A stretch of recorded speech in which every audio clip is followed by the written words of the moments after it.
Horror podcast YouTube channel पर आप सभी का स्वागत है।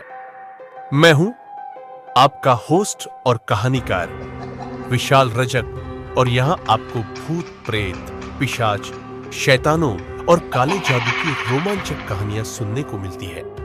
अगर आपको ऐसी ही डरावनी और रहस्यमयी कहानियां पसंद है तो हमारे चैनल को सब्सक्राइब करना न भूलें। तो हेडफोन लगा लें, कमरे की लाइट्स ऑफ कर लें, क्योंकि अब वक्त हो गया है डरने का।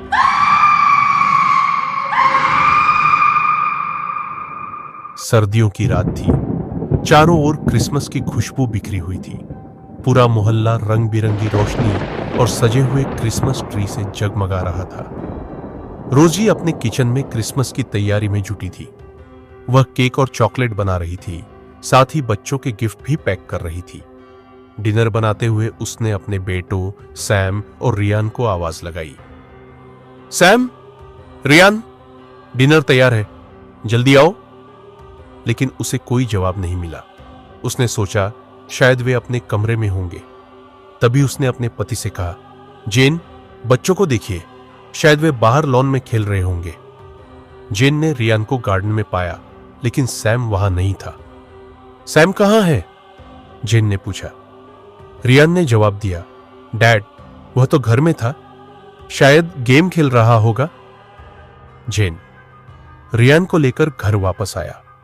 उन्होंने सैम को घर में हर जगह ढूंढा, लेकिन वह कहीं नहीं मिला। उसके कमरे में सिर्फ उसका लैपटॉप चालू था, जिसमें क्रिसमस पार्टी का एक वीडियो चल रहा था। उसी समय टीवी पर ब्रेकिंग न्यूज आई। शहर से 25 बच्चे लापता हो गए हैं। सभी माता पिता से अपील है कि वे अपने बच्चों को अकेला न छोड़े। यह खबर सुनकर रोजी को यकीन हो गया कि सैम भी उन्हीं बच्चों के साथ लापता हो गया है। रियान ने रोते हुए सैम की तस्वीर थाम ली। सैम, तुम कहां हो? मुझे तुम्हारी याद आ रही है।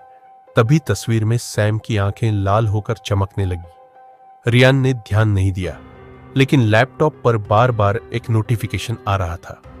वह नोटिफिकेशन खोलते ही एक ऑनलाइन क्रिसमस पार्टी का लिंक दिखा। लिंक पर क्लिक करते ही स्क्रीन पर एक सेंटा दिखाई दिया, जो बच्चों को गिफ्ट बांट रहा था। रियान ने भीड़ में सैम को देखा। वह मुस्कुरा रहा था। मम्मी देखो, सैम यहां है।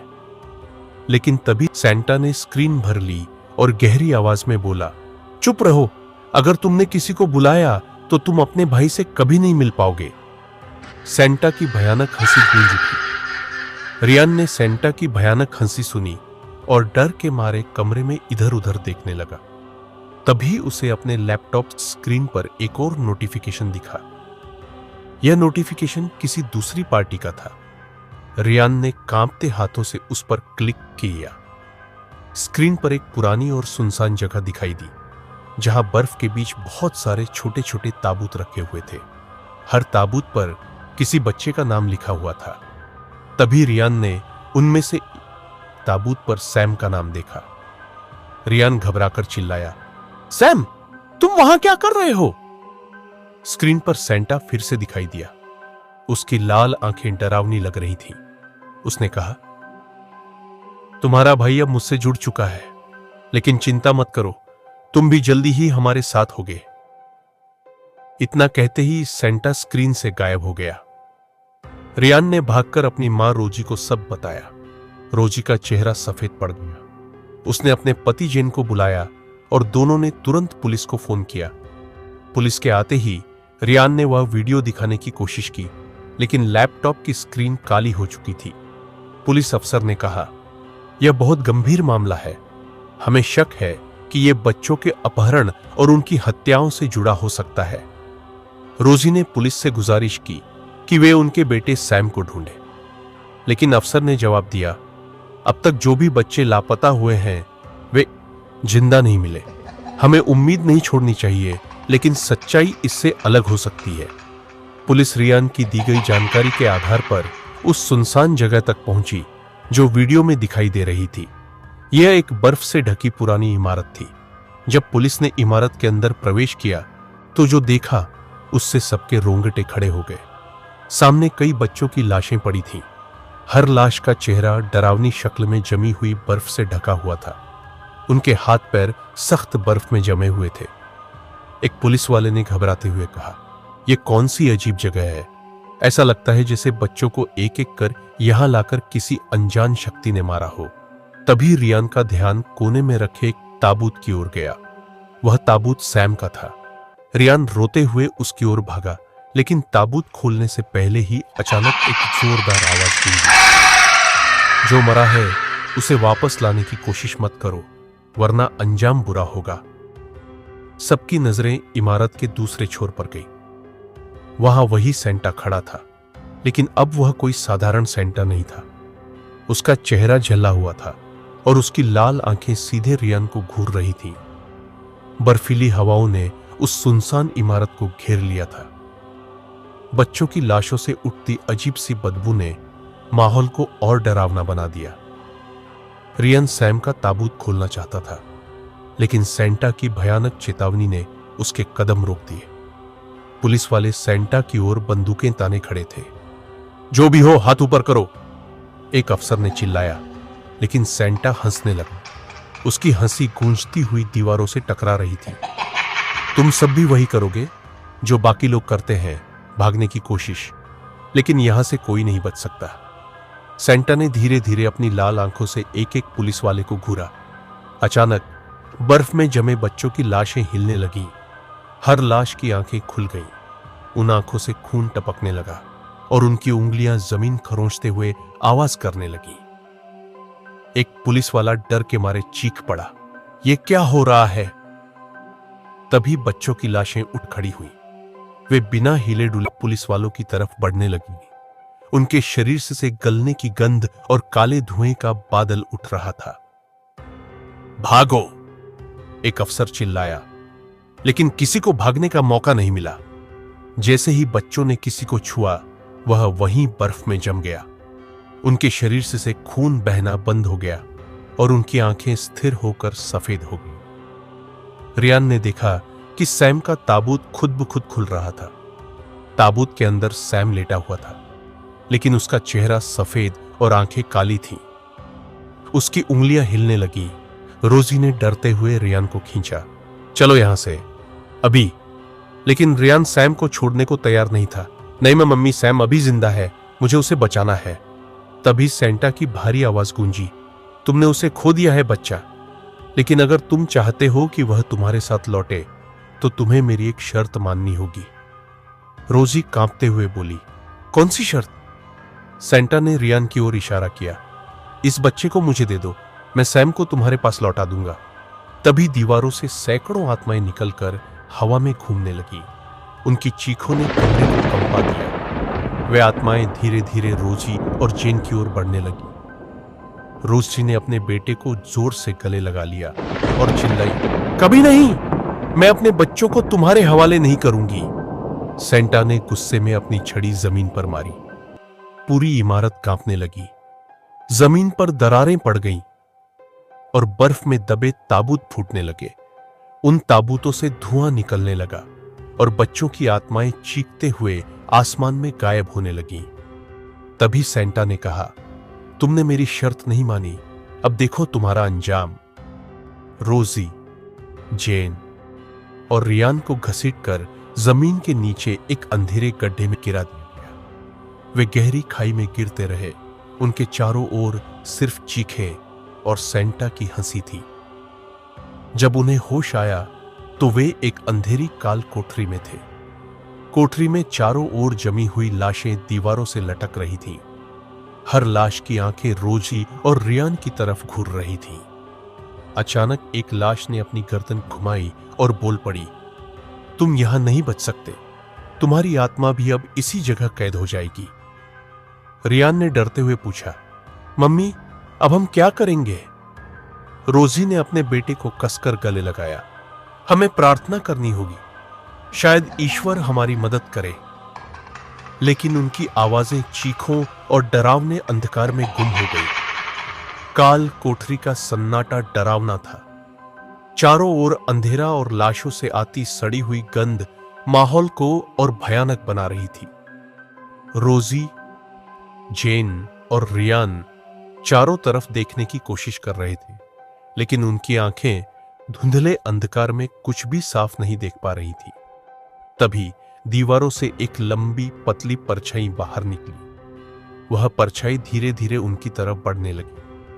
परछाई के पास आते ही उसकी शक्ल स्पष्ट हो गई। यह एक बिना चेहरा वाली औरत थी।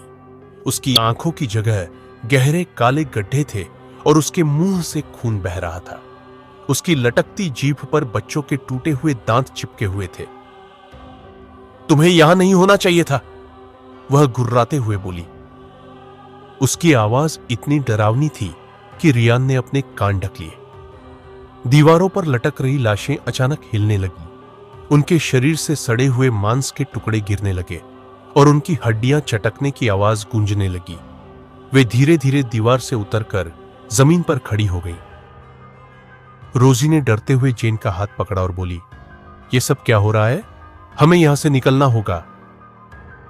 लेकिन जेन को जैसे लकवा मार गया था। उसकी आंखें खुली रह गईं और वह एक बिंदु पर घूरने लगा। तभी एक लाश ने अपना मुंह खोला और उसमें से सेंटा की आवाज गूंजी, तुमने मुझे नकारा, अब तुम्हें हर उस चीज का सामना करना होगा जिससे तुम डरते हो। लाशें एक साथ हंसने लगी। उनकी हंसी इतनी तेज थी कि कोठरी की दीवारें कांपने लगी। रियान रोते हुए अपनी मां के पीछे छिपने लगा। तभी कोठरी के एक कोने से सेंटा का जलता हुआ चेहरा दिखाई दिया। वह धीरे धीरे रियान की तरफ बढ़ा।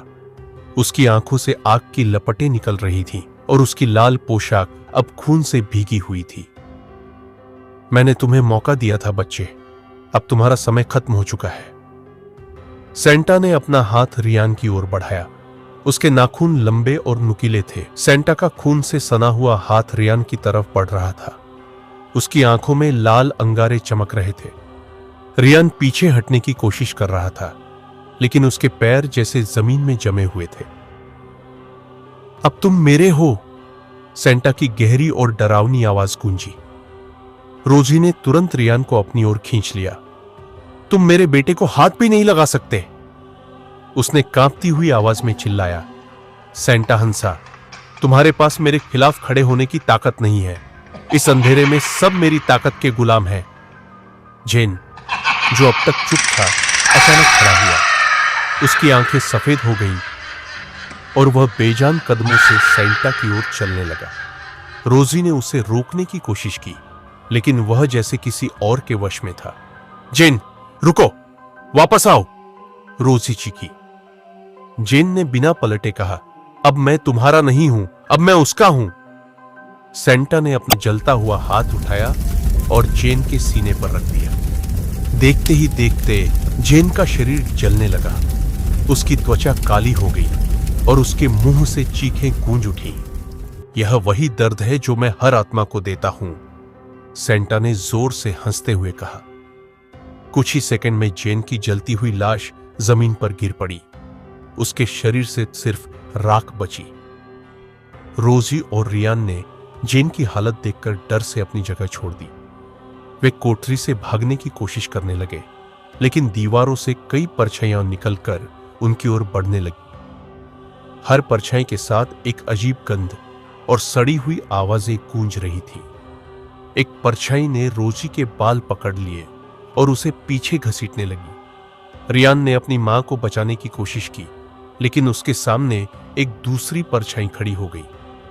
उस परछाई ने रियान के कान में फुसफुसाते हुए कहा, तुम अब हमारी दुनिया का हिस्सा हो, यहां से कोई नहीं बचता। तभी रियान ने देखा कि कोठरी के बीचों बीच सैम खड़ा था, लेकिन यह सैम वही नहीं था जिसे वह जानता था। उसकी आंखें पूरी तरह काली हो चुकी थी और उसके शरीर पर गहरे कट के निशान थे। भाई, मुझे बचाओ, सैम ने दर्द भरी आवाज में कहा। रियान ने उसकी ओर दौड़ने की कोशिश की, लेकिन सेंटा ने उसका रास्ता रोक लिया। उसे बचाना चाहते हो तो यह जान लो कि वह अब तुम्हारा भाई नहीं रहा, वह मेरा है। सेंटा ने सैम के सिर पर हाथ रखा। सैम का शरीर कांपने लगा और उसकी गर्दन एक अजीब कोण पर मुड़ गई। वह अब पूरी तरह एक भूतिया काया बन चुका था। भाई, मुझे माफ कर दो, सैम ने एक आखिरी बार कहा और सेंटा के साथ गायब हो गया। रोजी ने रियान को कसकर गले लगाया। वह जोर से चिल्लाई, ईश्वर, हमारी मदद करो। तभी कोठरी में एक तेज रोशनी चमकी। वह रोशनी इतनी तेज थी कि सेंटा और परछाइयां चीखने लगी। लेकिन यह रोशनी कब तक टिकेगी, यह रोजी और रियान नहीं जानते थे। तेज रोशनी ने पूरे कमरे को भर दिया। सेंटा और उसकी परछाइयां चीखते हुए पीछे हटने लगी। उनकी डरावनी आकृतियां पिघलने लगी, जैसे किसी ने आग में मोम डाल दिया हो। लेकिन यह रोशनी सिर्फ कुछ पल के लिए थी। जैसे ही रोशनी कमजोर पड़ने लगी, सेंटा की जलती हुई आंखें फिर से चमक उठी। तुम यह लड़ाई नहीं जीत सकते, सेंटा गरजा। यह अंधेरा मेरी ताकत है और यहां कोई रोशनी इसे नहीं हरा सकती। रोजी और रियान ने डर के बावजूद हिम्मत नहीं हारी। रोजी ने रियान का हाथ पकड़ा और गहरी सांस लेते हुए बोली, हमें इस अंधेरे को हराने के लिए खुद रोशनी बनना होगा। हमें अपनी ताकत पर भरोसा करना होगा। सेंटा ने जमीन पर जोर से अपना त्रिशूल मारा। कोठरी हिलने लगी और दीवारों से काले साये फिर से बाहर आने लगे। लाशें एक बार फिर से उठ खड़ी हुईं। अब कोई नहीं बचेगा, सेंटा ने कहा। रोजी ने रियान से कहा, बेटा याद रखो, हम साथ हैं। डर को हराने के लिए हमें हिम्मत दिखानी होगी। अपनी आवाज उठाओ और उस पर विश्वास करो। रियान ने कांपते हुए आंखें बंद की। उसने अपनी पूरी ताकत से चिल्लाया, तुम हमें नहीं हरा सकते। मैं अपने भाई को बचाने आया हूं और मैं उसे वापस लेकर जाऊंगा। उसकी आवाज गूंजती हुई पूरे कमरे में फैल गई। अचानक कोठरी के अंधेरे में दरारें पड़ने लगी। दीवारों से सफेद रोशनी निकलने लगी। सेंटा और परछाइयां चीखने लगी। नहीं, यह कैसे हो सकता है? सेंटा जोर से चिल्लाया, सैम की आत्मा की मुक्ति। रोशनी के बीच सैम की आत्मा दिखाई दी। वह अब पहले जैसी मासूम और साफ दिख रही थी। उसने रियान की तरफ देखा और मुस्कुराते हुए कहा, भाई, तुमने मुझे बचा लिया। अब मुझे जाने दो। रियान की आंखों में आंसू आ गए। सैम, मैं तुम्हें जाने नहीं दूंगा। सैम ने धीरे से कहा, मुझे आजाद होने दो। यह मेरा अंत है, लेकिन तुम्हारा नहीं। जियो और इस अंधेरे को दूसरों तक मत पहुंचने दो। रोशनी ने सैम की आत्मा को अपने भीतर समा लिया। सेंटा की आकृति तेजी से घुलने लगी। उसकी चीखें कोठरी की दीवारों से टकरा रही थी। तुमने सब कुछ बर्बाद कर दिया। सेंटा की आवाज अंत में गूंजते हुए गायब हो गई। कोठरी की दीवारें टूटने लगीं और अचानक रोजी और रियान खुद को उसी पुरानी इमारत के बाहर बर्फीले मैदान में खड़ा पाए। चारों तरफ शांति थी। आसमान में सूरज की हल्की किरणें दिखाई देने लगी। रोजी ने रियान को गले लगाते हुए कहा, हम जीत गए। सैम की कुर्बानी बेकार नहीं गई। आखिरी चेतावनी, वे घर लौट आए। पुलिस ने उन बच्चों के गायब होने की फाइल बंद कर दी और वह इमारत हमेशा के लिए सील कर दी गई। लेकिन रियान के दिल में सेंटा की वो डरावनी आंखें हमेशा जिंदा रहीं। क्रिसमस की रात जब सभी सो रहे थे, रियान ने अपनी खिड़की के बाहर देखा। दूर बर्फीले जंगल में उसे एक लाल टोपी और जलती हुई आंखें दिखाई दी। सेंटा की गूंजती आवाज उसके कानों में आई, यह खत्म नहीं हुआ बच्चा, मैं फिर आऊंगा। अगर आपको ये कहानी पसंद आई हो तो इसे लाइक करना न भूलें। चैनल को सब्सक्राइब करें और बेल आइकन दबाएं ताकि आपको हमारी अगली डरावनी कहानियों का नोटिफिकेशन मिल सके। अपनी राय कमेंट्स में जरूर बताएं और इस वीडियो को अपने दोस्तों और परिवार के साथ शेयर करें। फिर मिलेंगे एक और दिलचस्प कहानी के साथ। धन्यवाद।